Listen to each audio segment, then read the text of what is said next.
Hello, once again. I am your host, Doc Rotten, and this is Gruesome Magazine, where we review the very latest in streaming and video on demand horror movies. Each week, my co hosts, Jeff Moore, Crystal Cleveland, Dave Dreyer, and I will take a look at various spooky, scary, and gory genre offerings. With me this week is my co host, Jeff Moore. Jeff, how you doing? I'm doing great. You know, we do a vacation rental by owner every winter. Oh. This film has me questioning some of that. On the coast, no doubt. Yes. Yes, that's perfect. He speaks from experience for this. We are reviewing The Rental, which is coming from IFC on the 24th of July. So that reference makes sense. I mean, I'm sure you saw the title and but that's what we're doing. But first, let's introduce the rest of the crew. Also joining us is Crystal Cleveland, the Living Dead girl. Crystal, hi. Oh, who is that? Oliver, want to say hi? See, he's more of the superstar than I am. The luckiest People dog in the wanna see world. him. Yeah, he's the sweetest boy. Did he watch the movie with you? Because there was a dog in the movie. He's always with me. Yeah. There was a dog in the movie. Yeah. There was, but Oliver's cuter. Although that dog was really cute too, and they were smart. They were smart. They made sure that you found out what happened to the dog. Yes. Because we know a couple things that go too far. Doji's is one of them. Yes. you don't mess with the DOG. All right. Also joining us is Dave Dreyer. He's my bud. Hey, Dave, how you doing? You know, even more disturbing than Jeff using a rental property in the summer is the fact that there could be a shower video of Jeff somewhere on the internet. That would really be a horror movie. That really has not only could they, but Dave Dreyer knows where it is. I'm the one that filmed it. What are you talking about? Ask Chad Hunt about that sometime. There's a story there, is there? Yes, there is. All right, it's getting kind of juicy here. All right, well, each week we take a look at various films and throw out a couple episodes. Tonight we're doing The Rental. Let's pull up the card here so we make this easy on me. All right, The Rental comes from IC July 24th, 2020. Director is Dave Franco. That's a name everybody should recognize, maybe, right? Maybe. Yeah, James Franco's brother. Writer is Dave Franco and Joe Swanberg. The cast includes Alison, Brie, Toby Huss, Dan Stevens, Jeremy Allen White, Sheila Van, and Anthony Molinari, and Giovanni Riddler, who has a very small role, but made it onto the credits. Good for you. Synopsis: two couples rent a vacation home for what should be a celebratory weekend getaway. ... but it isn't. So let's find out what our first impressions are. This is what we do. We go through this and we kind of give our first impression of the film. And I'm deciding who's going first. Yeah, I can tell you. Since Oliver is so cute, we're going to go there first. Yay! Crystal, Oliver, what was your first impression of The Rental? So I'm such a huge fan of Alison Brie. Like, I just can't tell you. She's fantastic, and she is fantastic in this too. And Jeremy Allen White from Shameless. I love him. Oh my gosh. Yes. He's so awesome. Okay. I really went into this with no expectations, and you start watching the movie and I was like, oh, okay. Well, do we have a slow burn here or something? What's happening? I don't like to rent I don't rent Airbnbs because actually this movie is kind of why I don't. It's not that I think someone is going to come and murk me. It's that I think someone's going to have video cameras. I'm super weird about that stuff. So it kind of plays into my biggest fears about this sort of thing. But all of a sudden, it turns into a straight up slasher. And it kind of came out of nowhere and shocked me. And I was not ready. I don't know what I was expecting, but it went from like this slow burn to like a fast slasher. And I really liked it. I really loved that it did that because it was almost like watching two separate movies. However, normally that can be a fail, but for me, somehow it worked. It actually felt reminiscent of like, older Texas Chainsaw Massacres where you see the kids, even though they're not kids, young adults doing their thing, and you kind of get to know them, and then they always have something crappy going on behind the scenes with the couples and all that sort of stuff, and then you get into the murdering, which is the best part. So I really liked it. I had no idea what to expect. And is this Dave Franco's first direct? Is it his direct? I believe it is a feature film. Yeah. I think he did really well. I mean, of course, Alison, his wife, kind of helps that. I mean, she's fabulous. Ooh, I would pretty much. I love her. I didn't know if I knew that or not. Oh yeah, Okay. yeah. They're Yep. such a So, I mean, there's some moments that she has that I'm just like. Felt so bad for her. I really hoped for the best for her. I can't believe the way it all ended up. But even at the end, there's some almost after credit sort of stuff that was really fantastic too, and actually gave me the creeps. So I think this might be one of my favorite IFC movies because of it's so straight up slasher, and I think that's kind of atypical for them. Yeah. Now we have our minor spoiler warning. So there you go. All right. Was it? Yeah, just a little bit. Not major, but just a little bit. We should mention Sheila Van, who's in this, and she's really good. She was she made a big impact with A Girl Walks Home Alone at Night. I don't know if you remember that. Seen that movie. Yeah, absolutely. And of course, Dan Stevens, not Dave Stevens. He's an artist. Dan Stevens. As we like a lot of his stuff. But let's find out what the rest of the crew think. Dave Dreher, you're up next. What is your first impression of The Rental? Well, like Crystal, I kind of went into this one blind, and my first reaction was like, "Oh no, here we go again." It was giving me vibes of that Beach House one we watched last week, and but unlike the Beach House, this one actually delivers. I did become vested in the characters rather quickly. It's humans doing stupid things. No real surprises there. You kind of see things happening before they happen, and they go there. But also, like Crystal, when it takes that turn and becomes just kind of a straight up slasher movie, you're like, oh, okay, now we're talking. It was kind of reminiscent. It's kind of a weird thing, but it kind of reminded me a little bit of I Know What You Did Last Summer. Kind of. A little bit of Very Bad Things thrown in there, because some of the situations they get themselves in are, a little darkly comedic. But it was good. It was a good watch, and then I really enjoyed the ending, and I liked the after credit stuff. I thought it all just kind of worked. So. Yeah. And the ending was very 70s, right? Yeah. I liked it. It was the perfect ending. Yeah. See, that's why I think it kind of had and I know it sounds crazy because it's nothing like Texas Chainsaw Massacre, but for some reason it felt kind of had felt that. a little-ish, Yeah. It's like the chasing, their pursuit, I guess. Yeah. Yeah. Yeah, it held off a lot, though. It held on to that. Let's do it. Let's wait a little bit. Let's be patient. We got things to do first. All right, let's find out what Jeff Moore thought. Sir, what is your first impression of The Rental? I like this one, too, and I thought it seems like every movie that we watch lately has some sort of relevance to today's current social events. There's a little tinge of racism in here, right? Because they think the caretaker is a bigger tinge of racism here, but in the because of the Sheila Van's character, I think her last name was Mohammadi, and anyway, they think there are some issues there. I think the script is very smart and maybe a little bit dumb in a couple spots. I think it does a great job of making parts of the dialogue seem innocent and ominous at the same time. So remarks that come off as racist or as, somebody's got ominous intent behind the remark that could include stalking or threats, at the same time could just be sort of innocent coincidence. So it, at least for me, I was kind of wondering, I wasn't entirely certain about who was saying these things. I loved that Alison Brie's character Michelle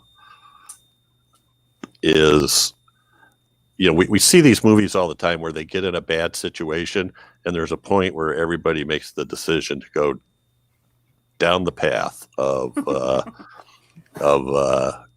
breaking the law, I guess. I love that she stood up to that. I absolutely love that. And I was like cheering, finally, somebody that's not having it. Yeah, and the pickle that it puts her in is important for the story. It really brings it some weight that is not. I won't go on to how that ends, but but not usually present in films like this. So I'm glad you mentioned that. Right. Yeah. But at the same time, I think it's a little bit clueless, or they are a little bit clueless about possible survival. First one we stayed at, the guy sent us. Am I gone? No, you're here. You're breaking up a little bit. Keep going. You're glitchy. Okay. The very first VRBO we went to, they sent us a code, and once we got there, it was like 9:00 at night, and I go up the stairs and I'm pushing the code in and it's not working. And so I'm thinking, well, I got to call the guy. So I'm looking at my phone for the number. And while I'm looking at my phone for the number, the guy calls me. Says, "Oh, I see you're at the property and you're not getting in. So I guess I'll have to reset the code again. So here's a new code." He knew that without me going. So I already knew they were connected to the keypad, they were connected to cameras, all kinds of stuff. So I'm immediately thinking they're taking this dog there. It's a no pet facility. And I'm thinking, well, that's, you're not going to get away with that. No. That's a really dumb move. But anyway, and not to really even think about that. And then their imagining of what the repercussions of that is, and what the possibilities are, is a little short-sighted too, I think. So anyway, but dog lovers sometimes. I love the cast. Well, that could be. It's an excellent cast. I love the cast, and I have to point out Toby Huss, who is kind of the caretaker of the property.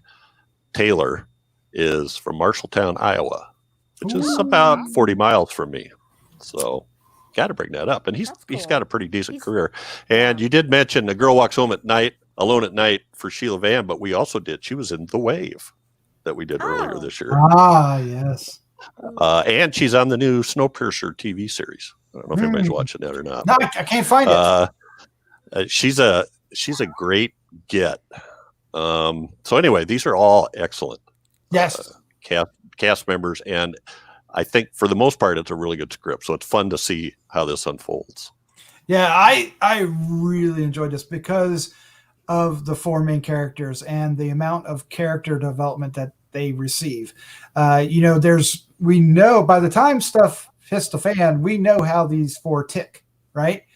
We know, Dan Stevens' character is a bit of, how would you say? He's a little selfish. Selfish. Exactly right. Yeah. He's thinking about himself is what I was trying to get to, and selfish is the word. And his brother Josh is a little impulsive, and Michelle is a little too innocent for her own good, and Mina jumps to conclusions a little too fast. But we learned that through conversations and actions. We're not told, and I love that. There's a brief walk on the beach which informs us of so much with these characters, and fears and hopes and innocence, and maybe some people that aren't quite so innocent, right? And all that plays out and comes back around for the story. And I love when scripts do that, and this does a great job of it. So that has nothing to do with the horror elements. The horror elements is a twist on home invasion, because it's not really. Well, at first, we don't think it's actually home invasion in that respect, although it ends up turning out maybe it is. But back to that minor spoiler warning. But they set up Toby Huss's Taylor character as this great red herring, and it's I really, really liked him. I love the way every little action through the eyes of our four characters make him so off. And for all we know, he is as off as they think, right? It really doesn't end up, you never really know for certain, right? But one of the best lines of dialogue he has is the one from the trailer where he's talking about, in the city, why do you need a telescope? Or, unless you're, peeping Tom, and he laughs, right?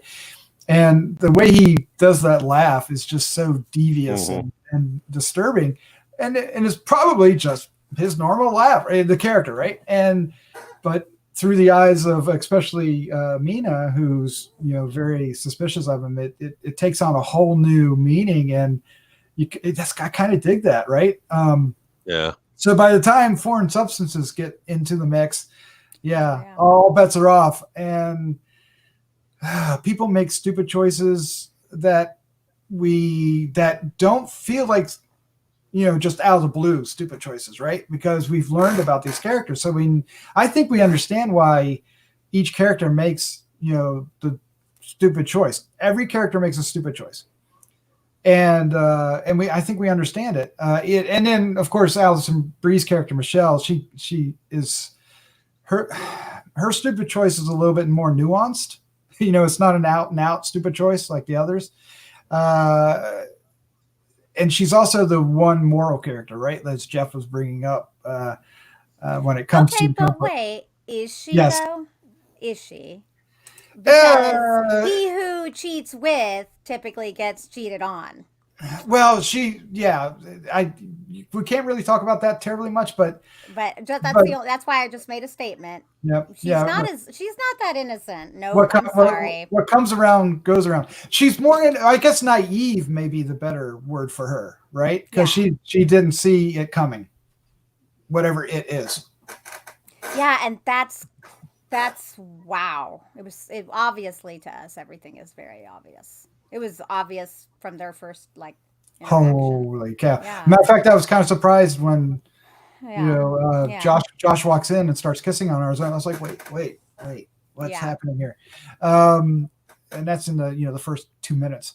Yeah, I don't think it's going to be a shock to anyone. Yeah. So this movie is really interesting because. It is a horror film. By the end of the movie, it's a straight out, like you said, it's a slasher horror home invasion film, and it hits all the right notes for that too. So, Dave, you kind of famously talk about the slow burn. Oh my gosh, the slow burn. God, when's this going to kick in? And then, of course, you love the gore. Now, this movie is it's reserved in its gore. It has it. It's Tell me how this sat with you. How did you react to this film as far as those two aspects? Well, if you're going to do the slow burn, then the characters have to at least be interesting, right? Yes. And so often that's just not the case. We're spending all these time with characters that we just don't like. That wasn't the case with this one. Although it was rather obvious where it was heading, we still kind of cared for all of them. They weren't bad people. Mm-hmm. And they were well written, well developed characters. So when and again, I don't want to say too much, but when the bad things start happening, you're vested in what's happening to them.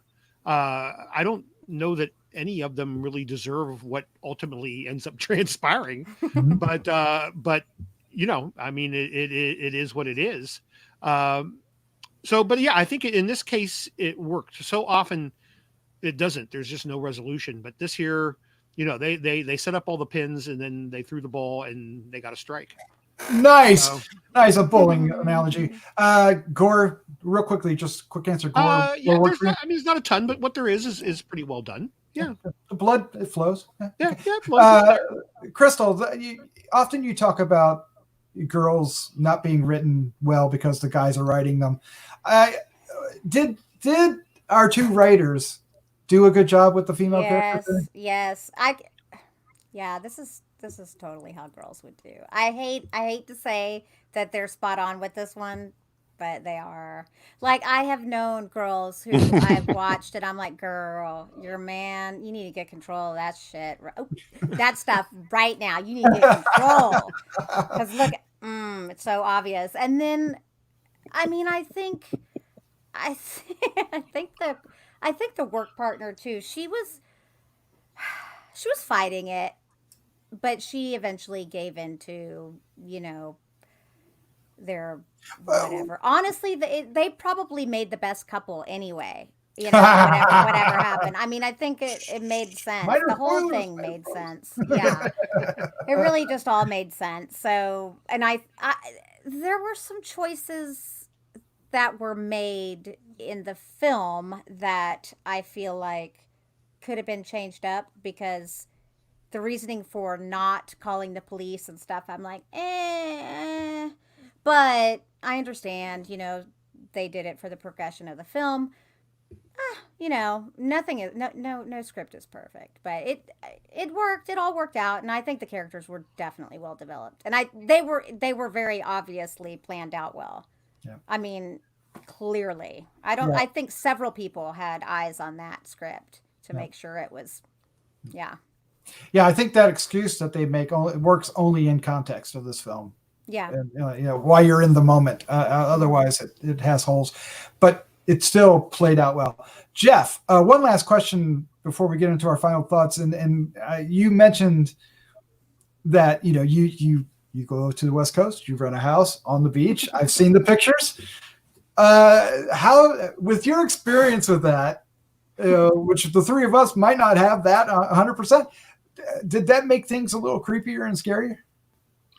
Yeah. And we were talking before the podcast too, that I've read about, Ted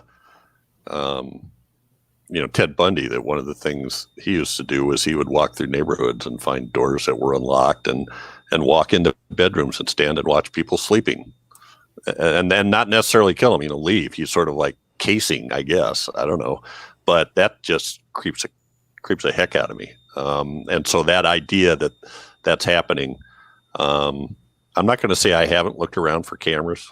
Not so much that I'm freaked out about it, that I just want to know. Yeah, where's that nanny cam at? Where's that? Yeah. Now I'm kind of with Dave. Anybody who wants to see a video of me is they're going to be sorely disappointed. It's going to be one weird fetish group, but and you couldn't blackmail me. There's nothing you can say that would bother me. Oh my God. So anyway, but yeah, it did make it real. And that's why I thought right away when they're going there and they got the dog and they're having an argument about the dog, I'm thinking, you're not going to get away with this. There's going to be cameras. Nobody's going to have this big fancy place and not keep an eye on it. It's just not going to happen. Not to mention the weird locked door under the deck. Yeah. I just mentioned it. Yeah. So. Oh yeah. I mean, minor spoilers, but not really. All right. Well, let's go ahead and end our review. Wrap things up with our final thoughts, our score 1 through 5, and our favorite scene. But before we do, if you are enjoying what you're watching here or listening to, please subscribe below. Click the little like button. Yeah, Crystal, show them where it is, and hit the little bell so you can get notified. Not over there.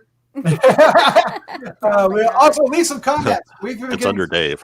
Yeah, it's under Dave. We've been getting some great comments in the past couple of weeks, and keep that up. We really do enjoy them, especially when they talk about Oliver, right, Crystal? Yes. So like, all right. But you do not have to talk about Oliver. You can talk about actually anything else too. But regardless, we do love it. So let's do this. Our final thoughts, our score, favorite scene. I'm trying to remember the order. I think Crystal was first, so you do it. Yeah. Okay. I definitely recommend watching this film. All of these characters are hot messes, so if you kind of want to watch it to make you feel better about yourself, it probably will, because they're just trouble. Feel better about yourself. It's therapy now. Yeah. I was like, oh, oof. Yeah, wow. But they all make sense. It's not over the top. It's not crazy. I think horror movie lovers will really enjoy it once it gets going. I think this would be fun for all of them. I'm going to give it a 3.75. Nice. Good score. And my favorite scene is, oh, I didn't mean anything by it. That's the line. Mm-hmm. Okay. Mm-hmm. Yeah. Do you remember that? You got to remember that. It's one of the best scenes. Oh, I didn't mean anything by it. Yep. Do you remember it? Yeah. Okay. All right. Well, that line went two ways, right? Eventually. Yes, it did. Two characters said It did indeed. That's yeah. why it's so good. To me, when I saw that, I was like, oof, I would not be staying there. All right. Hey, you're up next. What is your final thoughts? Your score, favorite scene for the rental? This is a good entry into the home invasion slasher slow burn subgenre. Nice one. I liked it a lot. It's really a tough one to talk about too much without ruining it. So I'm just going to say that I also give this a 3.75. Nice. And my favorite scene, again, it's hard to talk about this. You guys will know what I'm talking about. And after everyone watches it, they'll know. But there's a scene where three of our people need to dispose of some trash. Trash, yes. and the trash gets stuck on a little cliff. Oh, yeah. And some extreme measures need to be taken to make sure the trash is properly disposed of. I just thought that whole scene was that was kind of the one that reminded me of Very Bad Things a little bit, just like this comedy. Oh, yeah. Nice. The thing happens and then it gets worse and it gets worse and it gets worse and it gets worse. So that I'm gonna go with that for my favorite scene. I like that. All right, Jeff, you are up next. What is your final thoughts? Your score, favorite scene, the rental?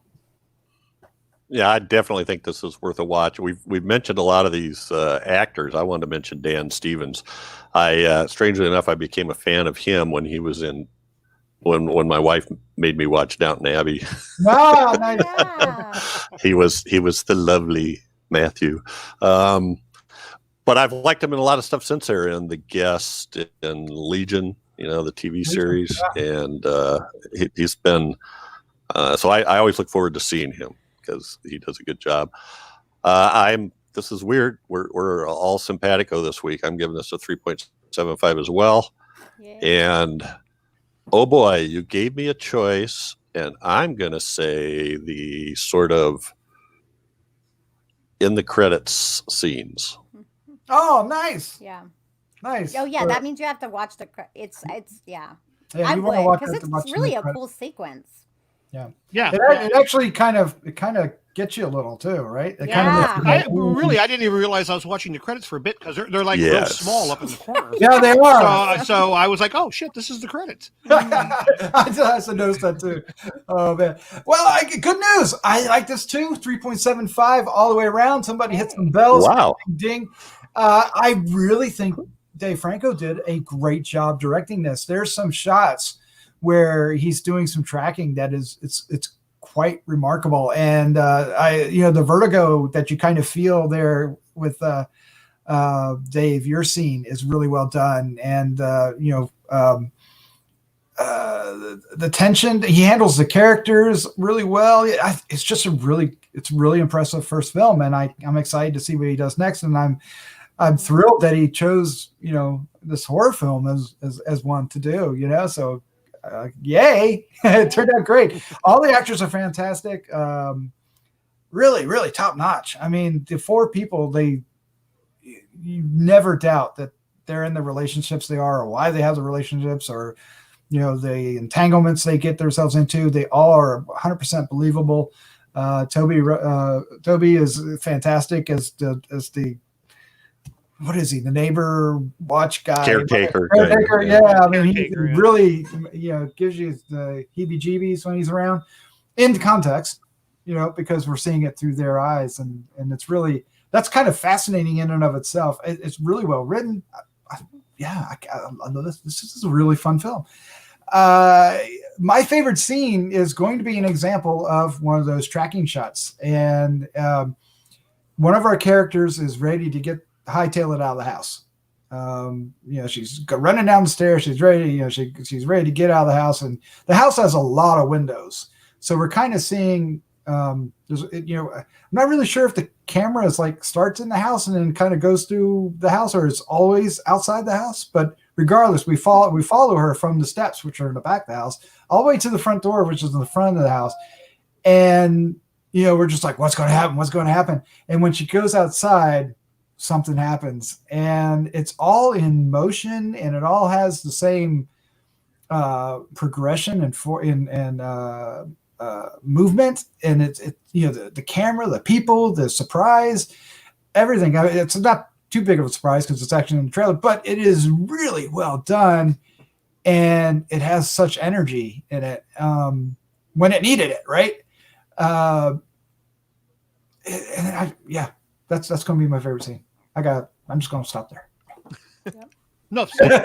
Enough said. All right. Well, there you go. There's our review for The Rental. It is coming out July 24th, 2020. Check it out. If you were lucky to hit some of the drive-in screenings it had a special one in California, and I think it's around. Yeah. Check it out. I think this would be fun drive-in fare. I wish the drive-in. Yeah. Another winner from IFC. Yep. IFC. Yes. And many more to come. This is so different. I think this is going to appeal to so many more horror lovers, though. I really do. Mm-hmm. It's got a Hitchcockian kind of tinge to it. There could be. I don't know. Could there be a sequel? Oh, that'd be cool. I think I'd for be sure down it with could that. Yeah. I would. Mm-hmm. I know what you did. Did I just spoil it, Doc? I don't know. You're looking funny at me. I don't know. Sequel? I don't know. This is a good one done, but it wouldn't hurt. All right. Again, subscribe if you can. Either if you're doing it on YouTube or in the on the RSS feed for the podcast. Thank you for listening. Thank you for joining us, Jeff, Crystal, Dave. Thank you again. This is so much fun, and I'm so happy to see you guys. You too, dude. You didn't thank the dog. Absolutely. You didn't thank the dog, Doc. I'm very upset. Yeah. Oh, Look at him. Oliver. He's sleeping on the job, thank though. you. Look at him. Yes. Well, You bastard. yeah, you gotta get your rest. Gotta get your rest. I'm gonna become Doc the dog hater. All right, let's say goodnight. Good night. Good night, everybody.